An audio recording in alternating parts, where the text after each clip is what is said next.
Okay, so here's a video on the diagnosis assistant in a purely ICD-10 world. Here we have a patient. We're on the dashboard here. This patient does not have any diagnoses assigned yet, and so I'm going to go ahead and add a couple here. I'm going to add diabetes and type 2. So I'll go ahead and add that. And then this patient came in with a broken leg, so I'm going to add that.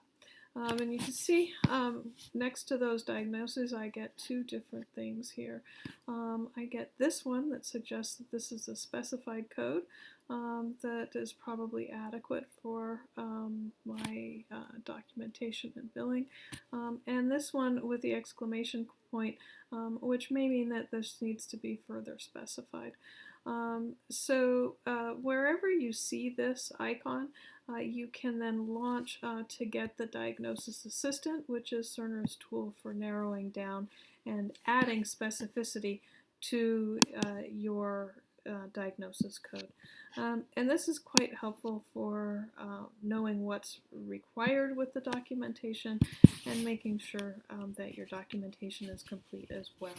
So one thing with the ortho codes is to here it will pre-select initial. So if it is a sequelae or a subsequent visit, you should click on that first to make all of the options available. But I'm going to go ahead and keep the initial here. And typically you'll start here with the clinical core on the left-hand side. And so you scroll and find what your kind of basic code is. So this looks like it's a fracture of the femur, and then you can continue narrowing down based on what type of fracture. Pick a closed fracture, and we'll pick left here. And let's say I don't really know what type of fracture it is. It might actually be appropriate to pick something that is unspecified.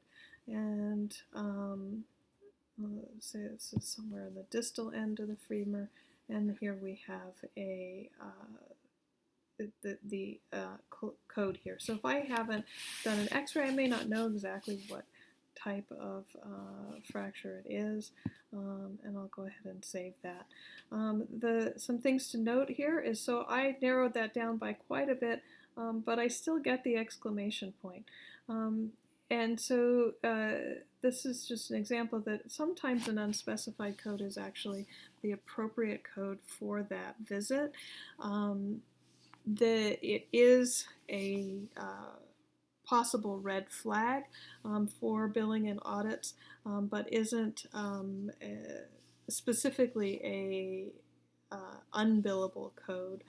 So you do want to make sure you get as much specificity as is appropriate for that visit. So in this case, one thing that might, if you hadn't picked left or right, that would probably be a much bigger red flag, because even myself as a gynecologist, I should be able to tell which leg is affected. And so if I'm not putting that in my code, then perhaps I'm not actually performing the services, or at least that's what the insurance company may decide. Sometimes even when you get one of these targets, you can further specify the code. This patient, I'm going to go ahead and you can see she was pregnant there, so I'm going to go ahead to change that to diagnose diabetes in pregnancy, and that will mean that I should pick a trimester. And here I have my one code, so I'll go ahead and save that. If you do this step before completing your documentation, either before adding your note or before refreshing in the diagnosis portion of your note, then your note will bring in these specific terminology.